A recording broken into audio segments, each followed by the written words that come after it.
Hey everyone, this is Brian from ActiveMelody.com.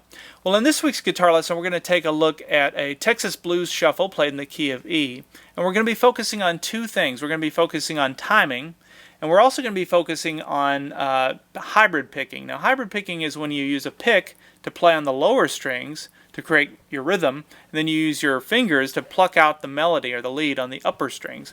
And by itself, without the jam track, it sounds like this.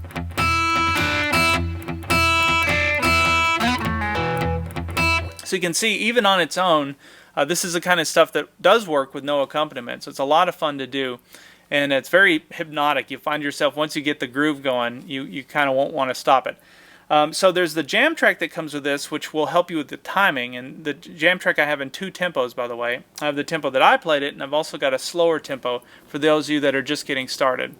So if you want to download the jam tracks as well as the part 2 video, and the part 2 video has another whole half where I switch up the rhythm a little bit and throw in some different licks, as well as the tablature, you can get all of that at ActiveMelody.com. Just look for EP120 or 120. So let's go ahead and get started with part 1. Alright, so let's talk through tone settings before we jump into the lesson real quick. I'm playing on the Stratocaster. I have the pickup selector switch back here on the bridge pickup. The tone and the volume are all the way up at 10. And I'm playing through one pedal. I'm playing through a full tone pedal. Full tone is the brand, and OCD is the pedal. So it's just an overdrive pedal. It's a little more overdrive than the Tube Screamer or the BD2, which I normally use.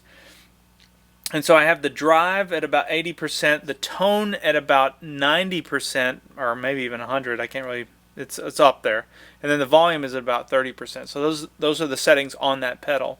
And then I'm running into the amp, and I have the reverb on the amp at about 30%. And those are the only settings that I have. Now, some of you may want to maybe you don't have pedals, and that's okay. You don't have to have pedals. You don't even have to have overdrive for this. What's nice about this style of playing is it works even on an acoustic guitar. So if you just got an acoustic and you want to play along, you can do that. You don't have to have any of these things. I did just want to mention what I'm using for those of you that are interested. So if you don't have an OCD pedal, just use your BD2, use your amp or whatever, and just crank up the overdrive. You're going to want it to break up. At least if you want it to sound like this. And it's got kind of that Black Keys, ZZ Top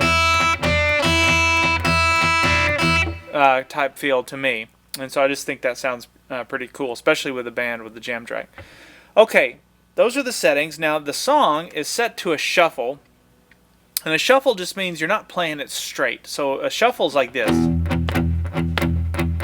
1 and 2 and 3 and 4, and it's got a different feel. It pulls you in a different direction rhythmically than if you played it straight. If we played this straight, you'd play it on each beat. So it'd sound like this: 1, 2, 3, 4, 1. It just sounds kind of boring. Versus, and I always think of a good way to think of it is when you're playing it straight, that's the kind of stuff you might clap to. But if you're playing it in a shuffle, that's the kind of stuff you might bob your head to.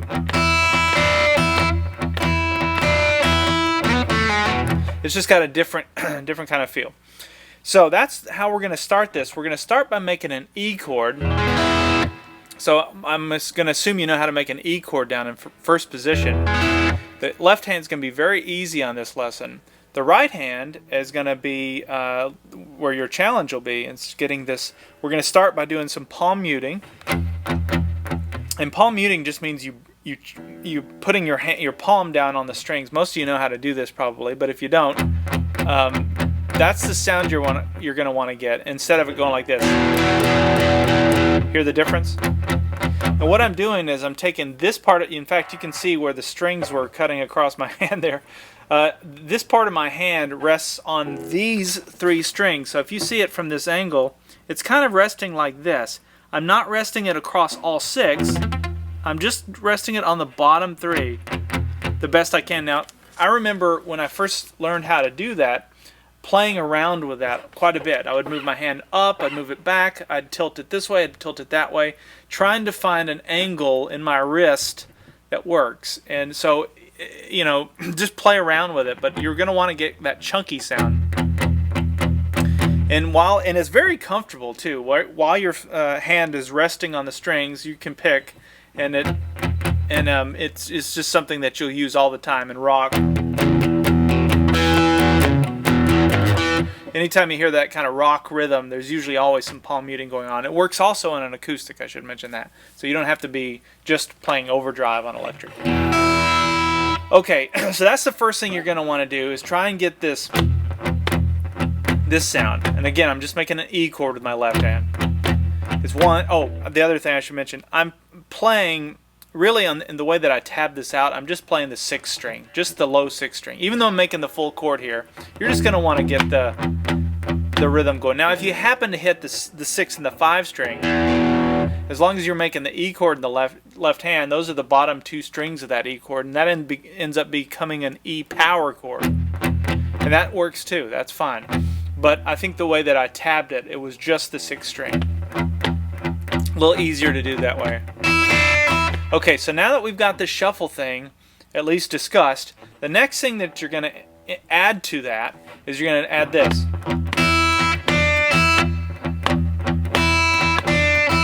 Now watch what's happening here. So I'm using my ring finger on my right hand. So watch my right hand. Let's start by watching that.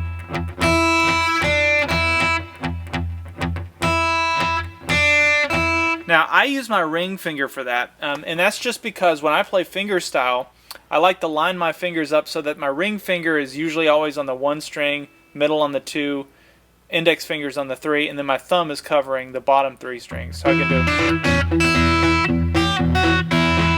do that kind of stuff, and that's just how my fingers sort of naturally line up. Now I know that there's all kinds of different ways that people do that. So you may want to try using your ring finger, you may want to try your middle finger. But the point is to keep the pick going and use one of these free fingers here. You may even, some of you may even can do that with your pinky, I don't know. Although that'd be kind of weird. But that's what you're going to want to do, is you're going to want to go. Now notice how I'm doing it. I'm using my ring finger for both of those. So if I took the pick part out, it looks like this.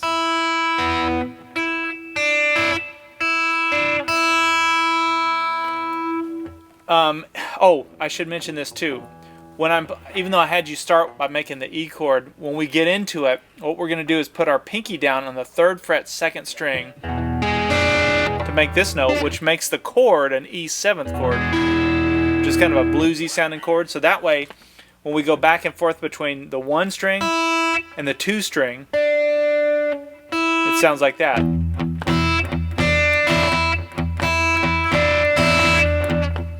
Now, one other thing to point out is you're always going to be, for most of this, and I'll call out if there's an exception to it, but for the most part, you're always going to be playing you're going to be playing 2 strings at the same time. Now, a lot of times when you're doing fingerstyle, there's moments where you're playing 2 strings at the same time, but then you're breaking from that and you're playing individual notes, and then they come together at the same time. This isn't that. They're always on the beat. They're always played together, which makes it easier, I think. So let me show you. Let's do this slowly. We have 1, 2, and then we're going to do these 2 together. That's 1 and 6. So we got 1, 2, 1 and 6. There's a 1 by itself. And then watch this. Now that's a 2 and 6. So these are the string numbers, 2 and 6. And then we're back to 1 and 6. And then 2 of those by themselves. So watch this. So we have.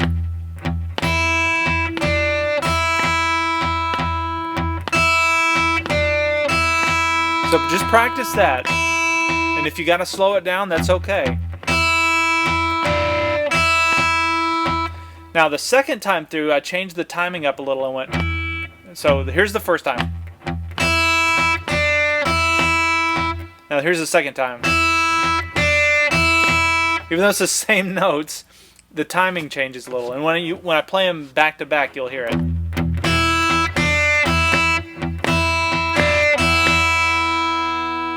Okay, now watch this.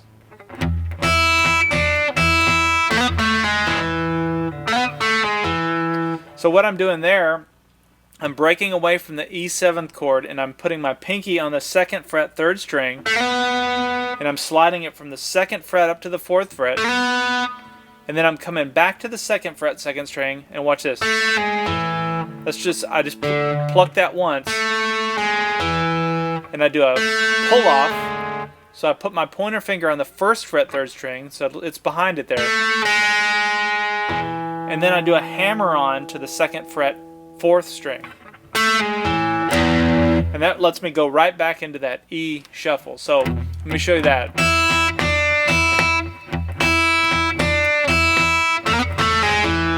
Now here's one other thing to point out. When I slid up to the 4th fret, I hit the 6th string with it. Just like that. They both happen at the same time. And then I hit it again. And then back to the E. Here it is slowly.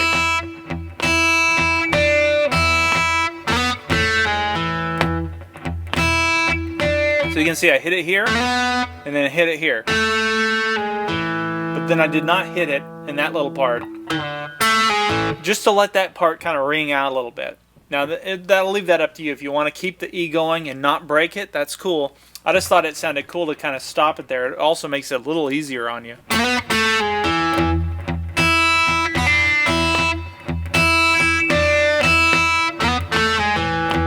Then we repeat it.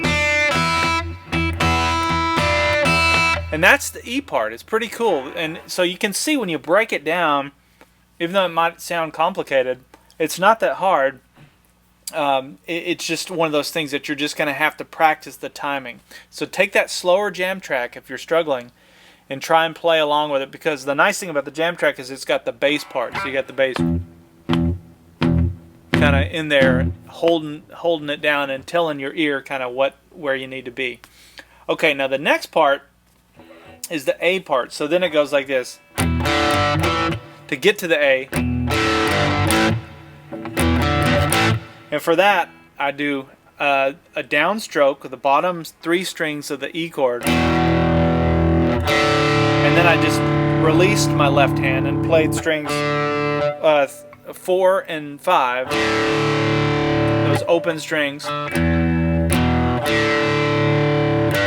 And then I played the 3rd fret 6th string. And then I came up to the A chord, and I just went ahead and barred the first 4 strings on the 2nd fret, and I played strings 5, 4, and 3. Those bottom notes out of the A chord. And with the overdrive, it sounds nice and heavy.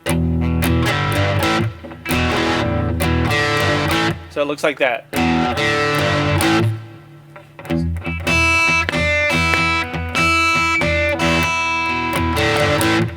And it's just kind of a shuffle that gets you into the A. Now, if you're struggling with that, don't let that weigh you down. You don't have to get it exact. You may want to just go right into the A. And that would be fine. I just thought it sounded kind of cool to have a little break, almost like a drum fill, to get you to the next part of the song. Okay, so now that we're in this part of the A, or we're in this part of the song, we're in the A part, we're going to go...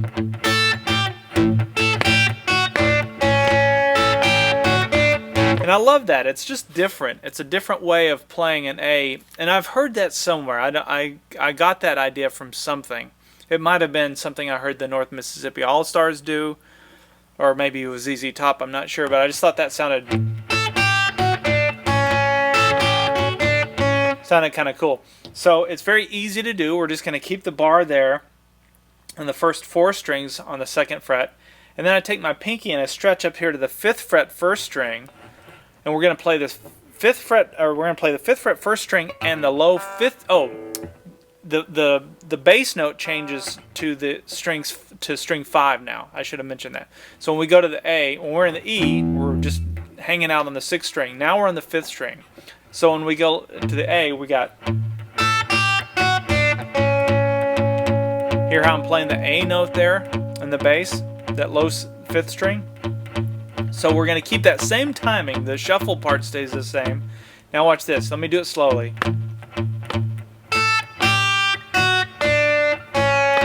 Notice how these notes followed exactly along with the low 5th string. Watch this. Now we're just going to do it again.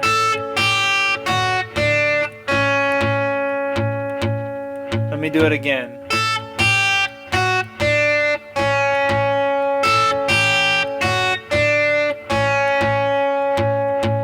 It's like a heartbeat.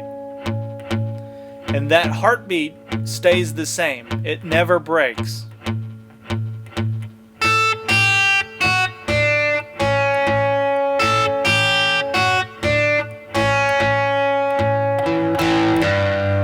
And then I played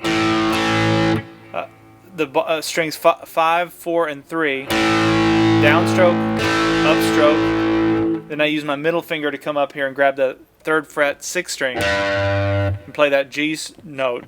And then we're back to the E.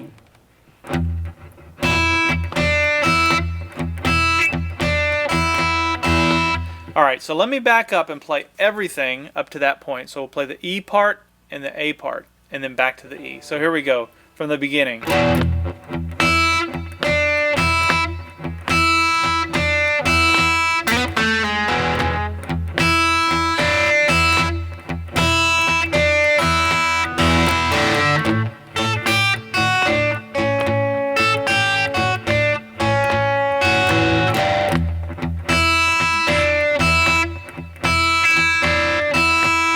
Now, normally this is where you go to the 5 chord, which would be a B 7th or whatever.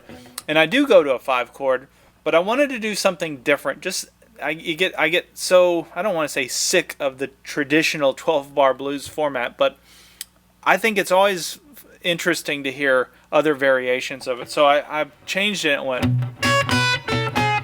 That's where you would expect it to go, to the B chord, then to the A chord, but then to the G chord, which is something kind of weird. So let's take a look at that format. Now what I'm doing is I'm starting with a B7 chord, and it's just a bar chord here. Now I'm barring the 7th fret, all 6 strings, with my pointer finger, and I've got my ring finger on the 9th fret 5th string, and then I've got my middle finger on the 8th fret 3rd string. That's a B7th chord. That's a different way you can do it. Now here's an easy way to get to that chord if you're used to making bar chords. You just make a B major bar chord. It's using the E chord shape. And then take away your pinky. That's a different way to make a 7th. Or maybe it's different for you. It's another way to make that. I should have said another way to make a 7th. Okay, so now that we've got the chord, this is what we're going to do. We're going to take our pinky, which is free because we took it away from the major bar chord, and we're going to go. See what the pinky's doing? It's coming up here to the 9th fret 1st string. Keep your bar chord, your other finger's down on the chord, and we're going to let it go. And that would be playing the 7th fret 1st string because it's in this bar. So we have. Now the pinky goes down on the 10th fret 2nd string. Then it slides down and plays the 9th fret 2nd string. And then comes off the fretboard to play the 7th fret 2nd string, which is part of this bar. So it goes. Now notice I'm using my ring finger for all of that. Now in addition to that, we have the same rhythm. Notice how these notes are happening on the same timing as the shuffle.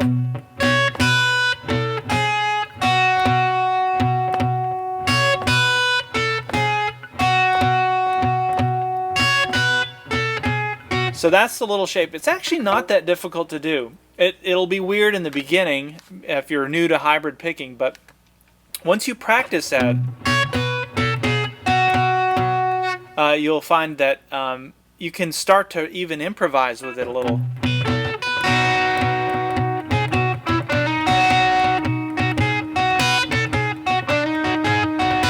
And that's just taking that chord shape and, taking a finger off, putting a finger down, just kind of playing with it. Okay, so from the B chord, we do that little run, and it goes. Now watch this. So what I did to get to the A chord is I played that. I should have mentioned this. When I'm playing the low note, I'm back to the 6th string. I'm playing the 6th string, but it's part of this bar chord, so it's being fretted here on the 7th fret. So it's the 7th fret 6th string. Now watch this. To get to the A chord, I let go of the frets, which is nice because it allows your hand to come off and, you know, go somewhere it needs to go. But I'm playing that low E string, or the low 6th string. So now we come and we do the exact same thing we did here. We're just doing it in a different position. Now we're doing it over the A chord. And why is that the A chord? Well, this note here, the 5th fret 6th string, that's an A note. So whatever this note is, whatever you're doing here becomes the chord of this note. So there's your A major, there's your A minor, there's your A 7th. It's all off this root fret, or the root notes there. So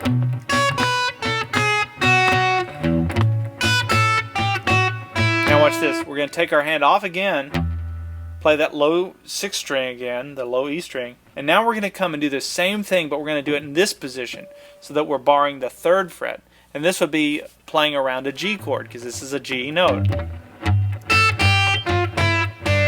Hopefully some light bulbs are going off for some of you when in terms of this little melody, how it's being played around a chord.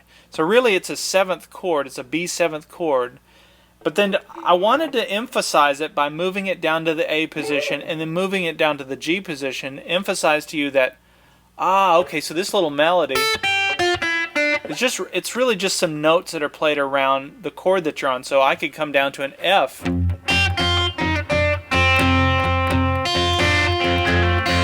and you can start to play around with taking fingers off, adding fingers. And so that's why, if you'll listen to this thing and listen to the second time through, I changed it up. Instead of going, I went.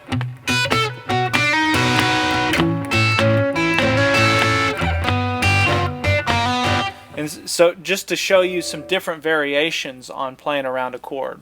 So that's why it's important to, even though the second time through sounded probably similar, there's some differences that are just some more nuances that you can add to your repertoire. Okay, so that now that we've gotten, let's back up. We'll go from the B. I'll play all the way down from the B to the A to the G.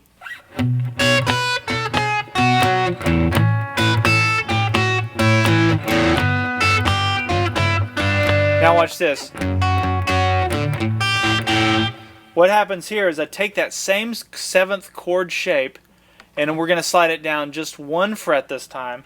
So that would be an F sharp position.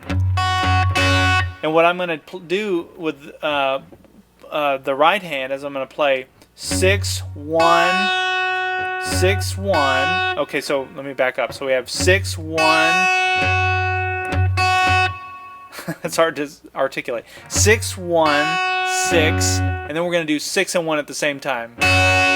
6 1 6, and then 6 and 1 at the same time. So it sounds like this. Now we're going to play the A 7th chord here. Now this is just barring the first 4 strings on the 2nd fret, and then I use my ring finger on the 3rd fret 1st string to make it that A 7th chord shape, which a lot of you should know by now. And I do the same technique, but instead of playing between 6 and 1, I'm going to play between 5 and 1. So we're going to go 5 1 5, and then 5 and 1 at the same time. So we have, and then we're back to the E chord shape.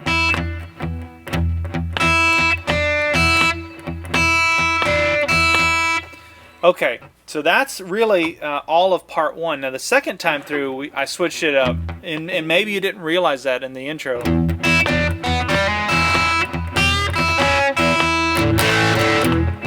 So that's going to be covered in the part 2 video. But let me go back and recap what we learned in this first half. And I'll play through the whole thing slowly, and note for note, and then that'll conclude this first part. So here we go.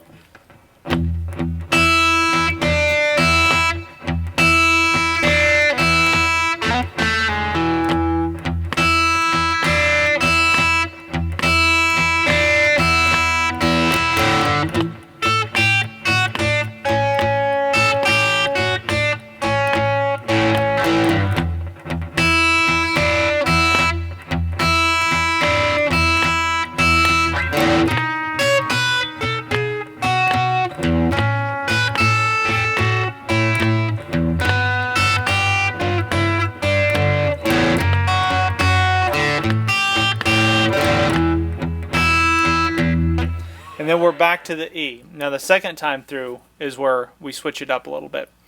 Hopefully that's been good for you. I do have the tablature for premium members. Obviously you can download that. That'll help. And there's also that slow walkthrough with the on-screen tab viewer. I think that'll be really helpful in trying to get the timing for all those little places. If I glazed over something and you weren't sure which, should you do 2 strings at the same time, or should you, if you need help with any of that, the on-screen tab viewer or just the tab file itself, the PDF, will be helpful in learning that. All right, I hope you've enjoyed part 1. I'll see you in part 2.